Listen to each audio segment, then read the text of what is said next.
Hey guys, welcome to the Max Invest YouTube channel. In today's video, we're going to be going through some yield farming opportunities on Chainlink. Now, I do believe it is a decent idea to earn some yield and some passive income on your Chainlink while it's just sitting there. You could earn about 5% per year paid back in Link tokens on Chainlink, and this is a pretty high interest rate, especially if you're earning roughly 5% a year and Chainlink's price goes up 2 times, 5 times, or 10 times, that 5% becomes a lot higher. So it is always a decent idea to earn passive income. In this video, I'm going to be going over some of the safest yield farming opportunities. However, there are always risks with yield farming, and I will go over some of the risks in this video. Anyway, if you enjoy the video, remember to like and subscribe to the channel. Remember to follow me on Twitter, join the Discord, and nothing in this video is financial advice. Now, the first thing that I want to talk about before we get into the video is that you're going to need a MetaMask wallet before you start, and you're going to need to deposit funds into that MetaMask. If you've never used MetaMask before and don't know how to do all of this stuff, there are other tutorials online that you should probably look at beforehand. Anyway, the first yield farms that I want to talk about give you full Chainlink exposure. This means all you need to do is deposit your Chainlink and you earn Chainlink back as a direct result. You never need to sell any Chainlink, you don't need to mix tokens in pools, and it's very, very easy. So, the first yield farming opportunity that I want to discuss is probably the most obvious and the easiest. This opportunity is on Yearn Finance, so all you need to do is look up Yearn Finance on the internet, enter app, and once you've entered app, you scroll down to the section where it says Chainlink. Essentially, what Yearn Finance is Yearn Finance is a yield aggregator. So Yearn Finance go off and they do the yield farming for you in order to get the best possible yield on your Chainlink.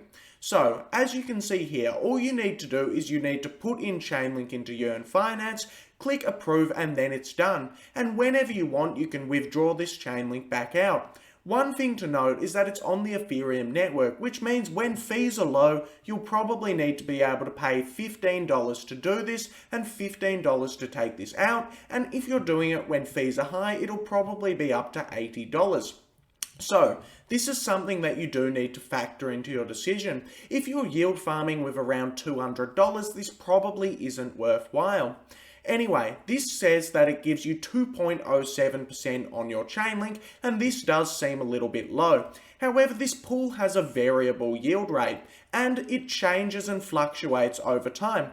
Chainlink God said that it gives you roughly 9% per year, so I am going to trust Chainlink God here. I'm not sure exactly how much it gives you per year, however, we do know that it gives you over 2%, so it's somewhere between 2% and 9%, probably around the 6 or 7% range if I had to guess. So if you just deposit your link into Yearn Finance, you can earn upwards of 5% on your link, which is a very good yield. Now, there are a few other yield farming opportunities on the Ethereum network. You can yield farm on Bancor and you can get about 3% per year on your Chainlink, and you can yield farm on Curve, and here you can get 1% on your Chainlink, and then you can get roughly 2 to 10% of CRV tokens on your link. However, you may realize that these yields are not quite as good as Yearn Finance, and if you're planning on using the Ethereum main chain, it's probably best just to stick with Yearn Finance. Yearn Finance gives you a very high yield on your Chainlink, however, it costs about $50 or so in fees to do so. Now, the next couple of yield farming opportunities that I'm going to be talking about is for those who don't have that much money. If you don't have that much money or that much capital, it's probably best putting your link in a place where the fees are lower. The Ethereum main chain has relatively high fees. It could cost you about $50 to put in your link and take it out, so it's good to look at a few other chains or a few other opportunities where the money is lower and the costs are lower. One opportunity is Avalanche.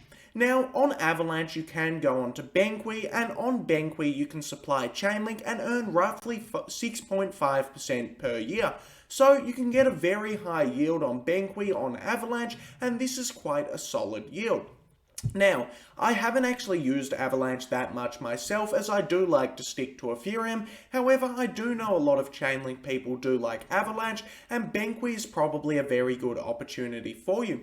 It's very easy to use Banqi. I've looked at it. All you'd need to do is just look up Banqi on the internet and supply link tokens, and it'll just start giving you the yield immediately. Very easy and very simple. Of course, I don't trust Avalanche anywhere near as much as I do trust Ethereum, but if you're one of those people who really likes Avalanche, this could be a good idea. Now, the next yield farming opportunity that I want to discuss is for those who don't want to pay high fees and want to use the Ethereum network. If you're one of these people, you can use Arbitram. Arbitram is a layer 2 on Ethereum, which means Arbitram offers users reduced gas fees. So as a direct result, you can go over to the Ethereum Arbitram bridge, deposit some funds into Arbitram, and if you don't know how to do this, look up a tutorial, and then you can use Arbitram. So, since Arbitram is very new, there aren't too many yield farming opportunities just yet. However, there will be a lot more. Anyway, there is one good one for Chainlink. And if you go over to SushiSwap, you can actually see this. So, if you go over to SushiSwap, you enter app, and then you look at farms, you can see that there are two Chainlink farms. There is a USDC Link farm and a Link USDT farm. Both of these yield about 30% per year, which is an unbelievably high yield. However, the problem with this is that you need to deposit both USD and Link into these farms. This means you don't have 100% link exposure, and this can open up a few risks. If Chainlink's price fluctuates massively against the dollar, you can lose some of your Chainlink because of impermanent loss. The pool may reweight it to be 50-50 USD and Link, and if Link goes up a lot, well then it's probably going to sell some of your Link. Therefore, I personally don't like this pool as much, as there are a lot of extra risks when you're putting in two cryptocurrencies into a yield farm, and I do like to stick with full Chainlink exposure. So overall, let's do a little bit of a conclusion of what we've got. If you don't mind paying fees, the best yield farm is probably to use Yearn Finance. Now, if you want to pay lower fees, it's probably best to use Banqi, but if you don't like the AVAX chain as much as Ethereum, then you can dabble in Arbitram, or you can just wait a little bit longer for your Arbitram to have a few better yield farming opportunities on it. Anyway, I'm going to now discuss some of the risks with yield farming and why I don't do it as much. The first big risk with yield farming is smart contract risk. There is an actual chance that Yearn Finance, Avalanche or Banqi, any of these applications can break. They all are smart contracts, and smart contracts can have bugs. So if they do have bugs, well then something could happen to your yield. The next risk is that almost every yield in cryptocurrency is entirely variable. This means that your yields could drop a lot, and this may not be that good for some individuals. And as a direct result, I don't like yield farming that much. So what I am personally doing with my Chainlink is I am waiting for Chainlink Staking.